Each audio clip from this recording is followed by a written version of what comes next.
ఇదే అంశంపై దాస శ్రవణ్ గారు ఎమ్మెల్సీ కూడా మనకు ఫోన్ లైన్లో అందుబాటులో ఉన్నారు. శ్రవణ్ గారు, స్పీకర్ నిర్ణయం తీసుకున్నారు, 5 ఎమ్మెల్యేలు పార్టీ మారినట్లు ఆధారాలు లేవని చెప్పారు. మీకేమైనా అభ్యంతరాలు ఉంటే మళ్ళీ దానిపై హైకోర్టుకు వెళ్ళే అవకాశం ఉంది, మళ్ళీ సుప్రీంకోర్టుకు కూడా వెళ్ళే అవకాశం ఉంది. అయితే స్పీకర్ నిర్ణయాన్ని తప్పుపడుతూ స్పీకర్ కార్యాలయాన్ని మీరు విమర్శిస్తున్నారు, ఇది కరెక్ట్ కాదు అనేది ఆది శ్రీనివాస్ గారు చెప్తున్న మాట ఒకటి. రెండోది, స్పీకర్ చెప్పిన కీలక అంశం ఏంటంటే వాళ్ళు 5 ఎమ్మెల్యేలు కూడా బీఆర్ఎస్ సభ్యత్వాన్ని రద్దు చేసుకోలేదు, వాళ్ళు అలాంటి ఆధారాలు లేవు, వాళ్ళంతా ప్రతి నెల బీఆర్ఎస్ ఎల్పీ కార్యాలయానికి డబ్బులు కూడా జమ చేస్తున్నారు, సభ్యత్వ రుసుము కూడా అనేది ఒక అంశం. దీనికి ఏం చెప్తారు?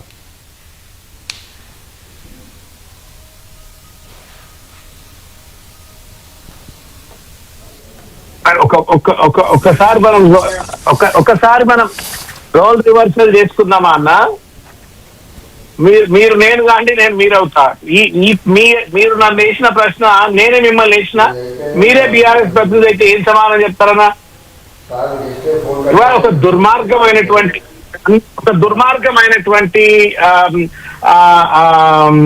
ఒక వైపరీత్యం ఇవాళ మనం తెలంగాణలో స్పీకర్ వ్యవస్థ ద్వారా మనం చూస్తా ఉన్నాము. స్పీకర్ వ్యవస్థను ఇవాళ ముఖ్యమంత్రి అండ్ కంపెనీ కబ్జా చేసి పడేసి ఇవాళ రాజ్యాంగేతర శక్తులుగా వ్యవహరించి ఇవాళ ఒక ఒక ఒక పనికిరాని జడ్జిమెంట్ ఇచ్చినట్టుగా నేను భావిస్తా ఉన్నాను. ఇది ఎట్లుంది అని అంటే, వ్యభిచారం చేసి మళ్ళీ వ్యభిచారం చేసినావా అని చెప్పని చేయలేదు అని చెప్పని దాటవేత ధోరణికి పాల్పడటం తప్ప ఇంకొకటి లేదు.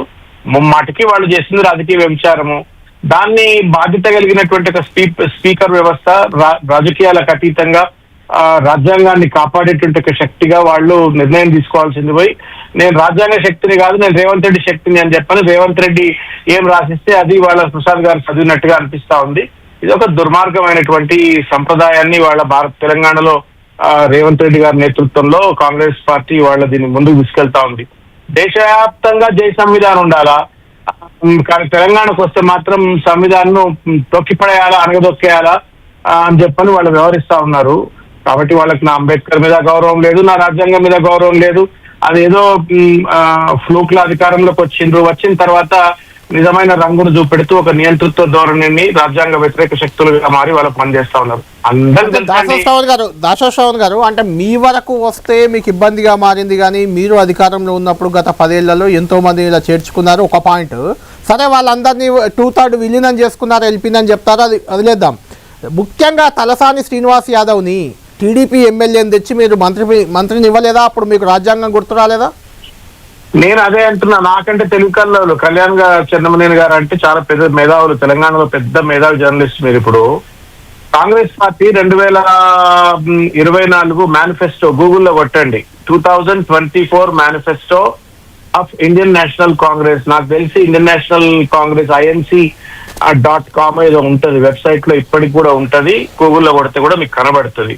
దాన్ని వాళ్ళు న్యాయ పత్ర అన్నారు. ఆ న్యాయ పత్రంలో అడ్మినిస్ట్రేటివ్ రిఫార్మ్స్ అని చెప్పి ఏదైతే పట్టుకొస్తామో దాంట్లో భాగంగా మేము 10th షెడ్యూల్ ని ఎట్లా అమెండ్ చేస్తాము అంటే, డైరెక్ట్ గా ఇక మళ్ళీ ఏమాత్రం అటు ఇటు లేదు, పార్టీ మారిందంటే స్ట్రైట్ అవే డిస్క్వాలిఫై అయిపోవాలా అంటే ఒక కఠినమైన శిక్ష. మళ్ళీ రాజకీయాలు అడుగుపెట్టని గారు మేనిఫెస్టోల గురించి చర్చించాల్సి వస్తే మీలాంటి మేధావులకు తెలియంది లేదు. మీరు పెద్దల సభలో ఉన్నారు, మీరు దళితులకు 3 ఎకరాల భూమి ఇస్తున్నారు, ఇవ్వలేదు. అలాంటి చాలా చర్చలు వస్తాయి మేనిఫెస్టోల అంశానికి పోతే. అది కాదండి ఇక్కడ పాయింట్, అది కాదు. అప్పుడు మీరు చేసినప్పుడు మీకు కరెక్ట్ అనిపించింది, ఇప్పుడు తప్పు అనిపిస్తుందా? కళ్యాణ్ గారు ఒక మాట ఎందుకే ఈ చర్చ మరిగా? కాదు, అప్పుడు మీరు చేసినప్పుడు నేను అడుగుతున్నా దండం పెట్టి తినవే. మా ప్రశ్నలు అడుగుడు ఒకటే కాదు, వినడం కూడా ఉండాలా.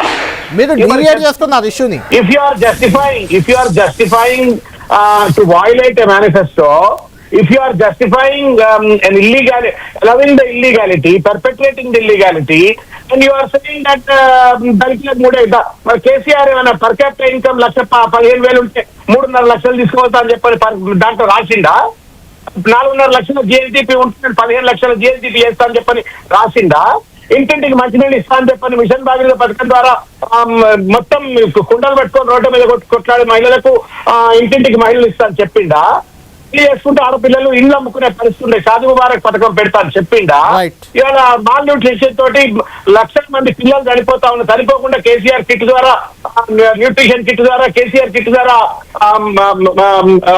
మాల్ న్యూట్రిషన్స్ కానీ లేకపోతే ఎంఎంఆర్ రేట్ అంటాం, అవన్నీ కూడా తగ్గించే విధంగా పనిచేయడం తప్పంటారా? అవేం లెక్కలకు రావా? ఒట్టిగానే మనం మన అన్న ఇవాళ ఇటు Right. ఒక్క నిమిషం మీరు వినాలా? ఎందుకు చెప్తున్న ఈ మాట అంటే, ఇది ఒక కీలకమైనటువంటి ఒక ఘట్టం. ధర్మాన్ని ఇవాళ పూర్తిగా కూడా పూని చేసి వాళ్ళ అధికారంలోకి వచ్చేటప్పుడు ఏమేమి మాటలు చెప్పిండ్రు? భారత్ జోడో యాత్రలు ఏం చెప్పిండ్రు? రాహుల్ గాంధీ జై సంవిధాన్, జై బాపు, జై భీమ్ అని చెప్పని ఎవరు చెప్పిండ్రు? చెప్పిన వాళ్ళు ఏంది, వాళ్ళు చేస్తున్నది ఏంది వాళ్ళ?